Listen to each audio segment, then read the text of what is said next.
안녕하세요, 교수님. 안녕하세요. 네, 자기소개 먼저 한번 부탁드릴게요. 예, 저는 중앙대학교 건설대학원 미래건설산업학과 초빙 교수로 재직 중인 안창원입니다. 대학 시절에 가장 기억에 남는 추억이 있으세요? 우리 시절은 그다지 낭만적인 대학 생활을 갖지 못했어요. 추억이라면은 입학 오리엔테이션 갔더니 당시 철학과 교수님이셨던 김영석 교수님이 그 입학 축사를 해주시고 학생들끼리 스크럼 짜서는 응원가를 갖다가 부르고 그게 좀 추억이 남네요. 그리고 대학교 개강 첫날이었는데 그 정문에 들어가려고 하니까 그 당시에 전경들이 다 기다리고 있다가 소지품 검사하고 그래서는 정문 들어가면서 좀 위압적인 그런 분위기를 느껴서는 낭만적이라고는 조금 하기 어려웠던 것 같습니다. 인생에서 그러면 가장 행복했던 일이 있으세요?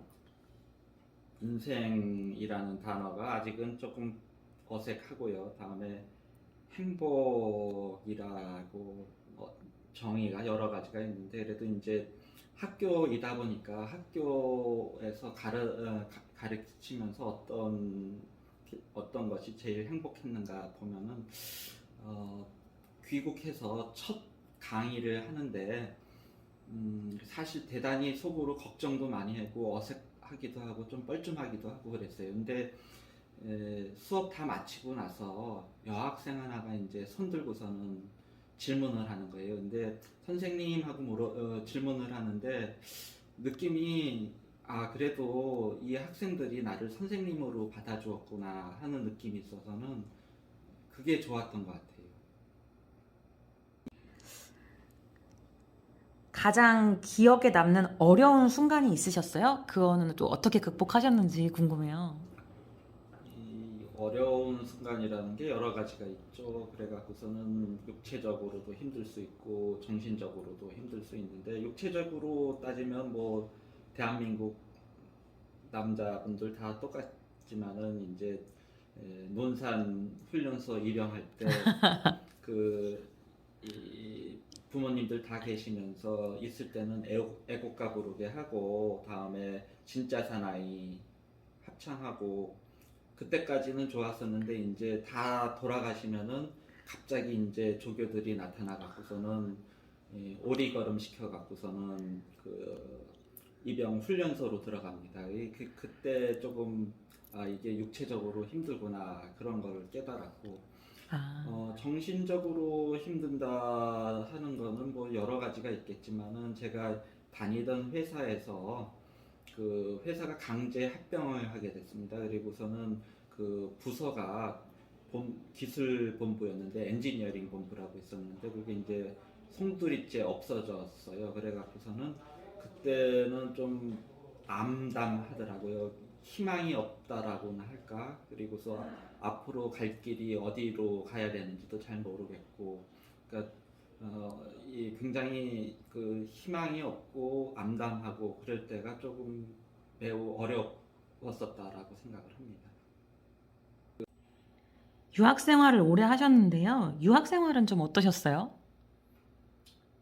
유학 생활 워낙에는 제가 이제 방콕 쪽입니다. 그래서는 어디 국내에서도 여행 거의 잘 안 하고서는 특히 뭐 이 경기도를 벗어난 적이 한 세 손가락에 꼽았어요. 그런데 외국에 나간다라는 설렘 때문에 아마 이 외국에 나가게 되면은 여름 방학에는 어디 시원한 데 가서는 지내고 다음에 겨울 방학 때는 어디 따뜻한 데 가서는 좀 지내고지 않을까 이런 기대를 하고서는 유학을 가게 됐는데요. 실제로는 집하고 실험실 그 두 군데만 거의 99% 왔다 갔다 했었던 것 같아요.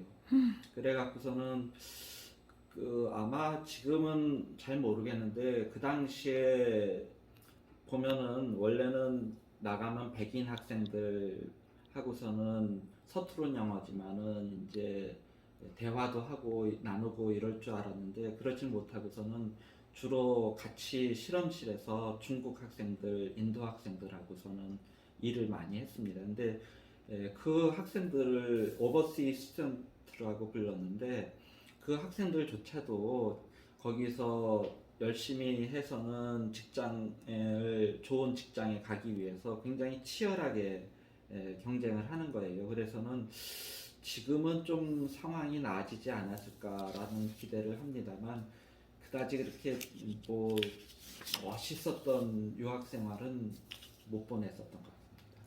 아, 보니까 국내 대학도 이제 석사를 하셨고 외국 대학 석사도 같이 하셨는데 그러면 혹시 국내 대학하고 외국 대학의 차이점은 어떤 게 있을까요? 그게 제가 전공을 한 것이 환경공학입니다. 국내 대학교에서는 토목공학을 전공을 했고요. 근데 토목공학에서 하는 환경공학이라는 거는 좀 이렇게 말씀드리면은 그런데 약간 수박 겉핥기 식이었습니다. 그래갖고서는 바로 그 이유 때문에 이제 유학을 가려고 결심을 하게 됐었는데 유학을 갔더니 거기에서 프로그램이 굉장히 잘 짜져 있는 거예요. 그리고 가리키시는 분들도 다 여러 가지 타 전공에서 다양한 주제로 가르쳐줘 갖고서는 이런 점에서 경쟁력이 있구나 이런 걸 갖다가 좀 느끼고 좋았었습니다. 아, 사기업과 대학 교수, 연구원 이 세 가지 직업을 다 경험하셨는데요. 이 세 가지 직업으로서의 각기의 장단점이 있을까요? 이 제가 본의 아니게 이렇게 여러 가지 직업을 갖게 되어서 사실은 뭐 창피합니다. 이게 그 어떻게 보면은 여러 가지 경험을 했다라고 볼 수도 있고 어떻게 보면은 한 군데서 꾸준하게 일을 못했다라는 것이 있는데 장단점까지는 모르겠고 일의 강도로 보면은 아무래도 일반 사기업이 조금 힘들지 않을까 생각을 합니다. 그 여러 가지 사례들이 있는데 같이 근무하던 동료 중에는 여직원이었는데 회사 그만두고서는 공무원을 시험을 봐서 붙었어요. 붙었는데도 불구하고 다시 예, 나중에 지금 사기업으로 다시 돌아온 경우도 봤고 또 같이 공부해서 박사까지 마친 친구인데 연구직 안 가고서는 그냥 사기업에서 일하는 사람도 있어요. 지금 여기 초빙 교수로 와서 학생들을 가르치고 있는데 대학 교수가 예전에는 훈장 선생님 이미지라서는 뭔가 좀 선망의 대상이었는데 이제는 더 이상 철밥통이 아닌 것 같습니다. 그래서 제 생각에는 어디든지 그 파라다이스는 없는 것 같고 본인이 해야 할 일을 좋은 일을 찾아서 열심히 하면은 거기가 제일 좋은 천국이 아닐까 생각합니다. 연구하시면서 가장 보람 있었던 순간은 언제였어요? 보람이라 뭐 중간중간 참 많이 있었죠. 뭐 박사학위도 받고 제가 참 그거로 보면 운도 많이 따라줬다고 생각을 합니다. 근데 그 중에 하나는 제가 카본 나노 튜브라고 해갖고서는 굉장히 당시에는 최첨단 연구였었는데 이 연구가 쉽지가 않았어요. 근데 학생 지도하는데 학생이 되게 어려워해갖고서는 난감해했었는데 결국은 좋은 성과가 나와서는 네이처지라고 해서는 세계에서 제일 최고 전할의 그 논문이 실게 됐습니다. 그래서는 그게 좋았고 다음에 그 네이처지에 실은 그 학생은 논문을 실은 그 학생은 얼마 전에 서울에 있는 대학교 교수님이 돼갖고서는 저를 찾아왔어요. 그래갖고서는 그때 제가 생각이 뭔가 좀 열심히 살았구나 이런 느낌 때문에 좋았던 것 같습니다. 앞으로 건설 분야에서 전망이 있는 분야는 어느 쪽이라고 생각하세요? 건설 분야 뭐 일단 건설이라는 거는 인류가 생존할 동안 계속 영원히 지속돼야 되는 분야임엔 맞고요. 다음에 타 분야를 제가 감히 이렇다 저렇다 이야기하는 건 좀 그렇고, 제가 전공했던 분야는 환경 분야입니다. 그래갖고서는 건설, 예를 들어서 건설이다 그러면 70년대다 그러면은 세운상가라든지 3일 고가도로처럼 해서 콘크리트로 딱딱한 구조물을 갖다가 건설하는 것이 주를 이루었다고 하면은, 요즘 21세기에 들어서는 인간하고 또 동물들, 반려동물들 뭐 해갖고서는 같이 사는 환경 친화적인 그런 공간을 창출하는 것이 앞으로 각광받는 그런 분야가 되지 않을까 생각하고 있습니다. 네, 교수님 전공하시고 이제 강의하시는 것 중에 이제 한반도 건설이라는 부분도 있더라고요. 근데 이 부분에 대해서 좀 궁금한 점이 있는데 이 부분에 대해서 간단하게 좀 소개를 해주실 수 있을까요? 예, 우리 건설대학원에서는 그동안 해외 건설 분야를 많이 강조해서 해외 프로젝트라든지, 다음에 관리, 매니지먼트 이런 부분을 많이 강조했습니다. 근데 앞으로 보면은 미래 먹거리가 단순히 해외에만 있지 않고, 특히나 우리 바로 옆 국가가 아니죠. 사실은 우리 옆 같은 국가이지만은 지금 개발이 아직 타 지역보단 덜 돼 있는 북한 지역을 갖다가 개발하는 것이 훨씬 더 앞으로도 유망하지 않을까 생각합니다. 즉, 미래 건설 전문 인력의 미래 먹거리를 창출하려고 우리가 참여하고 있고, 앞으로도 많은 기회가 제공될 거로 예상합니다. 기억에 남는 교수, 강사, 은사님이 있으세요? 뭐 저를 가르쳐 주셨던 교수님들, 은사님들은 다 기억에 남지요. 근데 그 중에서 제가 아리조나 박사를 마친 다음에 아리조나의 박사 후 과정, 포스닥 과정을 가게 되었습니다. 근데 거기 교수님 성함이 브루스 위트만이라는 교수님이셨는데, 이분은 여러모로 참 대단하신 분이셨어요. 그래갖고서는 예를 들어서 미국 공학과 교수님인데도 불구하고 프랑스어를 네이티브 수준으로 아주 잘하시고 그랬어요. 하루는 한 가지 에피소드가 있는데, 거기 이제 제니터라고 있습니다. 제니터가 뭐냐면은 실험실을 청소해 주시는, 청소하고 경비 관리해 주시는 분이에요.